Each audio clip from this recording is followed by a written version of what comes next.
E aí galera, eu sou o Diego, professor de Física, e estou aqui para te ajudar a resolver a prova da UPF do ano de 2014. Vamos dar uma olhada então?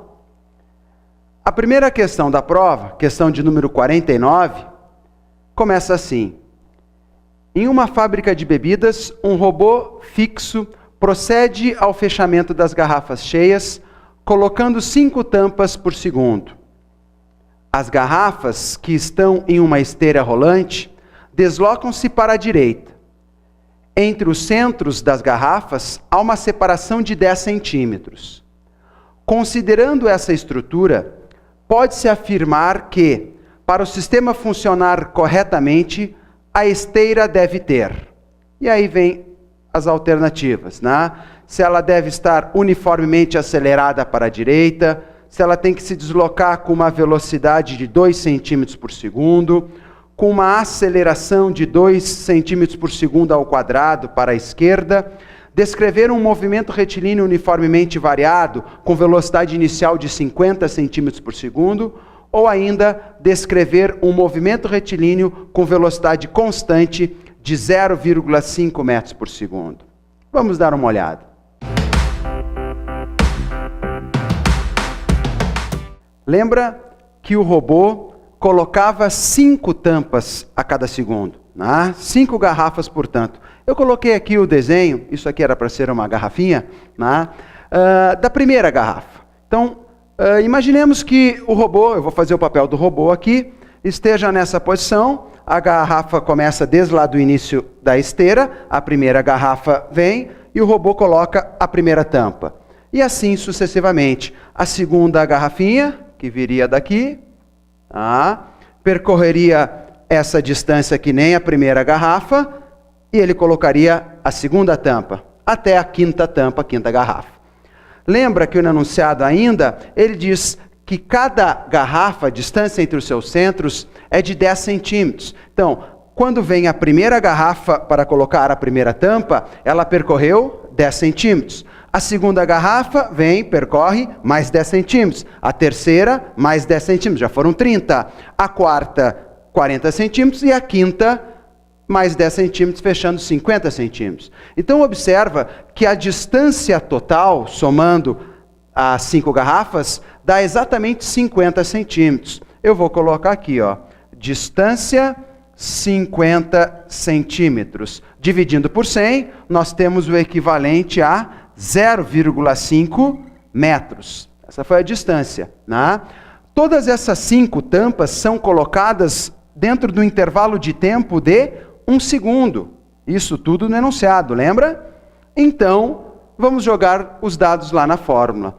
A distância aqui foi de 50 centímetros, ou ainda vou colocar 0,5 metros. 0,5. Dividido pelo tempo, 1 segundo. Logo, a velocidade é 0,5 metros por segundo. Uma velocidade constante, ou seja, equação do movimento uniforme. Por isso, a resposta correta nós encontramos na letra E. Tá certo? A segunda questão da UPF começava assim. Considere um vagão deslocando-se em uma trajetória retilínea com velocidade constante e igual a 5 metros por segundo. Um observador A, dentro dele, lança uma pedra verticalmente para cima. Um outro observador, observador B, do lado de fora do vagão e em repouso em relação à Terra, observa o vagão passar. Sendo VA e VB, respectivamente, as velocidades da pedra no ponto mais alto de sua trajetória em relação a cada observador, pode-se concluir que... Pessoal, eu vou fazer o papel do homem que encontra-se dentro desse vagão que está em movimento, ok?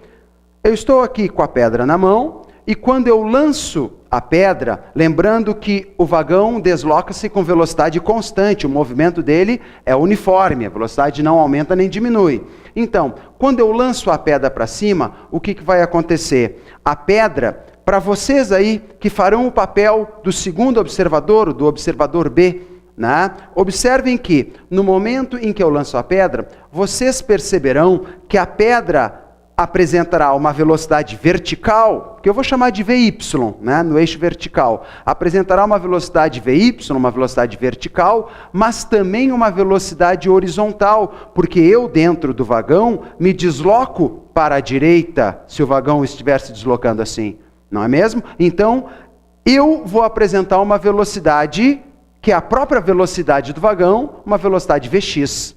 No momento em que eu lanço a pedra apresenta uma velocidade y e uma velocidade x. Como é que vocês daí enxergarão a trajetória dessa pedra? Vamos dar uma pensada?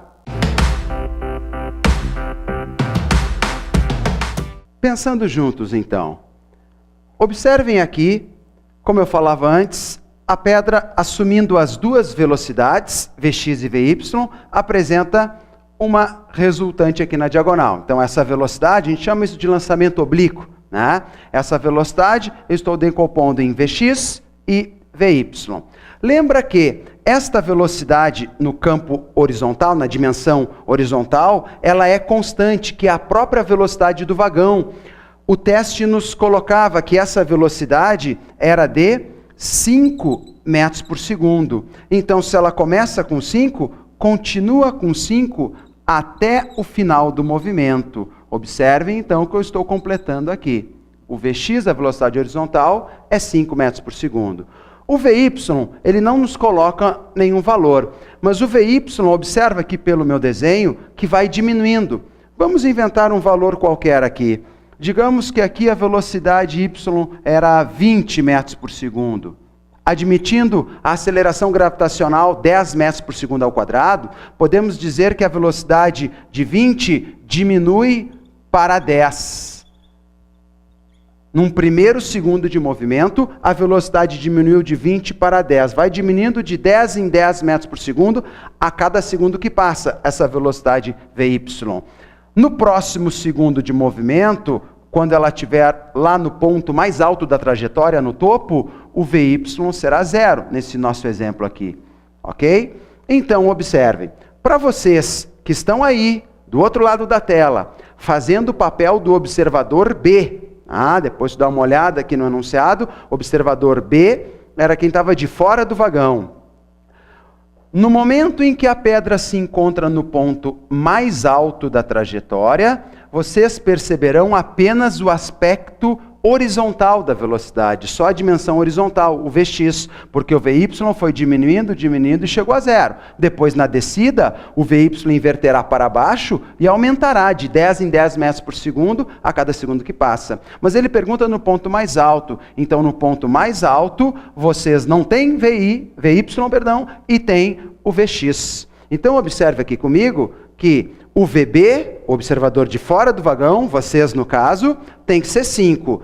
Ficamos aqui ou com a alternativa B ou ainda com a alternativa A. São as duas possibilidades, né? Agora, o VA era o cara que estava dentro do vagão, no caso eu.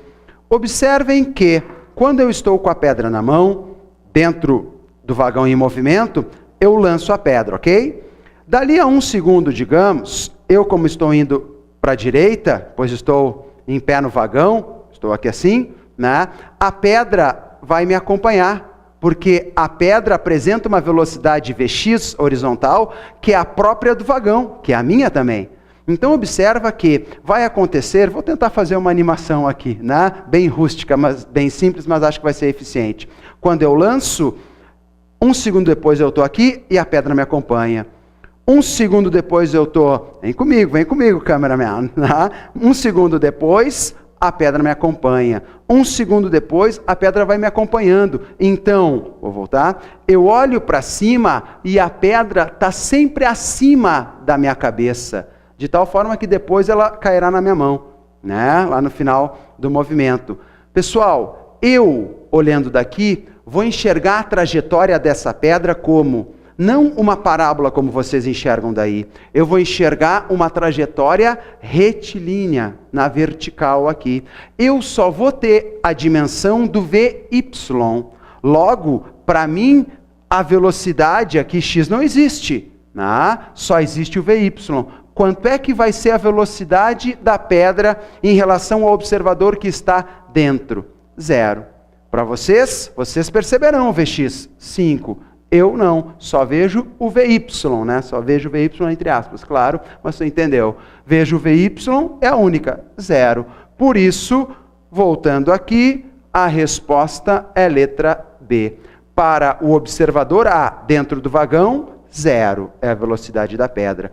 Para o observador B, fora do vagão, 5, que é a velocidade horizontal Vx. Vamos para a terceira questão ainda dentro do campo da mecânica. Veja bem, numa prova de 8 questões, a terceira questão ainda está dentro do mesmo universo, no caso mecânica, conteúdo que se trabalha nas escolas aí no primeiro ano do ensino médio. Questão 51, me acompanha. Em uma mesa de sinuca, uma bola é lançada frontalmente contra uma outra bola em repouso. Após a colisão, a bola incidente para e a bola-alvo, a bola que foi atingida, passa a se mover na mesma direção do movimento da bola incidente. Supondo que as bolas tenham massas idênticas, aqui é importante, tu já vai entender o porquê, massas idênticas, e que o choque seja elástico, também vou destacar aqui. Lembra que existe o choque elástico, existe o choque inelástico também, E que a velocidade da bola incidente seja 2 metros por segundo. Qual será, em metros por segundo, a velocidade inicial da bola-alvo após a colisão? Então, pessoal, olha aqui. 2 corpos idênticos em choques perfeitamente elásticos, Choque elástico é quando os corpos permanecem separados após a colisão. Choque inelástico, quando os corpos permanecem juntos, unidos após a colisão. Não é mesmo? Então, num choque perfeitamente elástico e frontal, os corpos trocam velocidades entre si. Como assim? O que significa choque perfeitamente elástico e frontal? Quando os 2 corpos têm a mesma massa, um corpo colide no outro e após, olha o antes e depois, após eles permanecem separados. Eu coloquei aqui, trocam velocidades entre si. A velocidade deste aqui era 2 metros por segundo e esse parado. Transferiu, trocou a velocidade toda para o corpo que estava parado. Ele ficou parado e o outro continuou com uma velocidade de 2 metros por segundo. Vamos voltar aqui um pouquinho. O que ele falava? O que ele falava aqui? Que a bola, olha aqui, olha a velocidade. Supondo que as bolas tenham massas iguais e que o choque seja elástico e que a velocidade da bola incidente seja 2 metros por segundo, qual será a velocidade da bola-alvo, da bola-alvo, no nosso desenho a bola azul, após a colisão? Se essa vermelhinha incide na azul com uma velocidade de 2, trocam as velocidades. A bolinha incidente para e a bola-alvo continua deslocando-se para a direita com a velocidade da vermelha. 2 metros por segundo, por isso resposta letra C.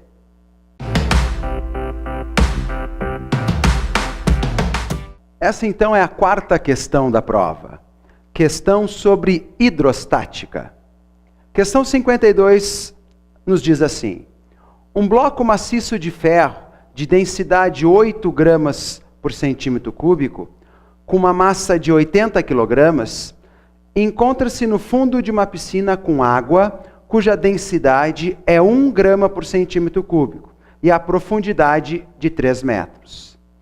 Amarrando-se a esse bloco um fio ideal e puxando esse fio de fora d'água, leva-se o bloco à superfície com velocidade constante. expressão aqui que é peça-chave na nossa resolução. Então o bloco sobe com velocidade constante. Adotando G igual a 10 metros por segundo ao quadrado, qual será em newtons a intensidade da força aplicada a esse fio? Galera, olha aqui, ó. Lembra que toda vez que aparecer na tua prova essa expressão, vou abreviar aqui, tá? Velocidade constante, isso é sinônimo de força resultante igual a zero. Então, a força resultante sobre o corpo, sobre o bloco, deve ser zero, nula.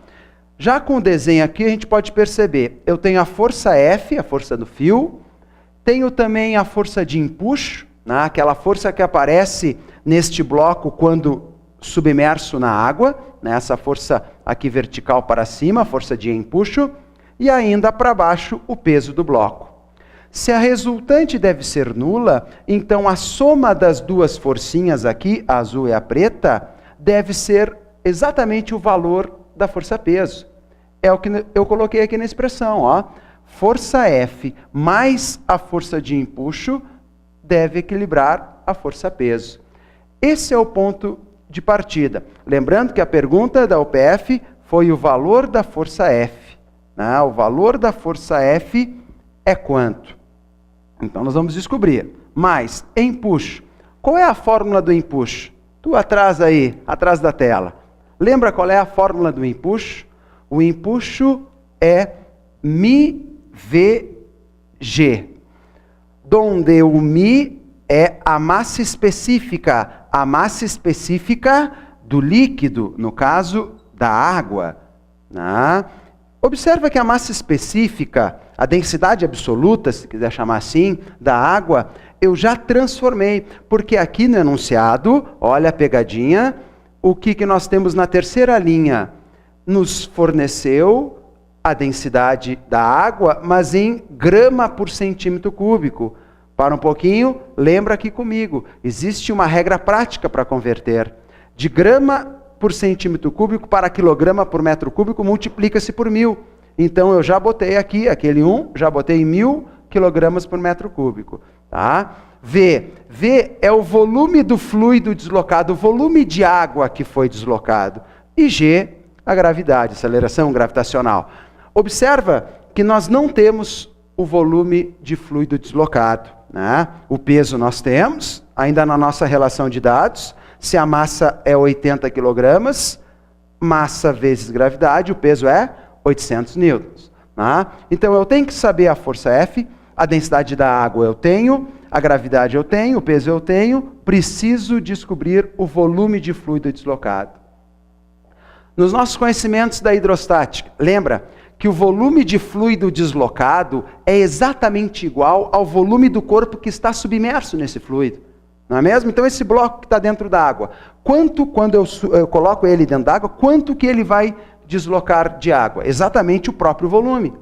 Então eu estou aqui no cantinho, observem aqui comigo, estou aqui no cantinho com a equação da densidade, ou massa específica, é igual a massa por volume.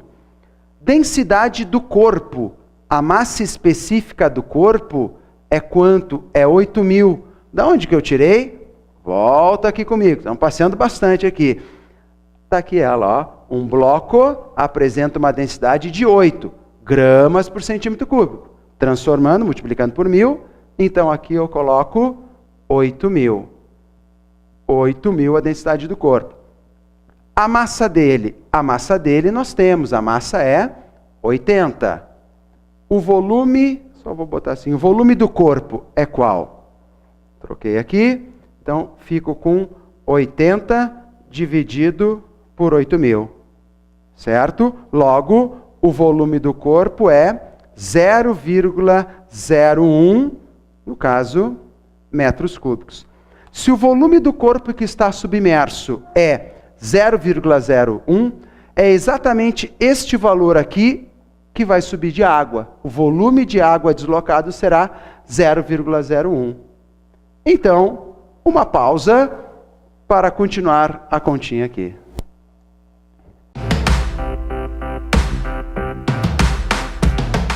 De volta aqui para a continha final, né? O quadro já mais limpo, mais clean, mágicas da edição aí, né, na minha produção. Voltando então, partindo da nossa equação. Força mais empuxo igual ao peso. Então, força mais empuxo, a fórmula que tu não pode esquecer, não vai esquecer, o empuxo é mVg. Até rimou, né? O Diego falou, eu não vou esquecer. A fórmula do empuxo é mVg. Gostei. O Diego falou, não vou esquecer, a fórmula do empuxo é mVg. Então, está aqui, substituir, igual ao peso. Força mais densidade da água, lembra que era 1000, vezes o volume descoberto, ali no cantinho estava, 0,01, vezes a gravidade 10, igual ao peso. Massa 80, gravidade 10, 800. Essa continha aqui dá 100, então fica F mais 100 igual a 800. Passei para o outro lado subtraindo, F igual a 800 menos 100. Logo, chegamos na resposta final. A força que puxa o bloco para cima para produzir este movimento com velocidade constante é igual a 700 newtons. Por isso, a resposta da questão é letra B. 7 vezes 10 na 2, que é, sim, a mesma coisa aqui, 700 newtons.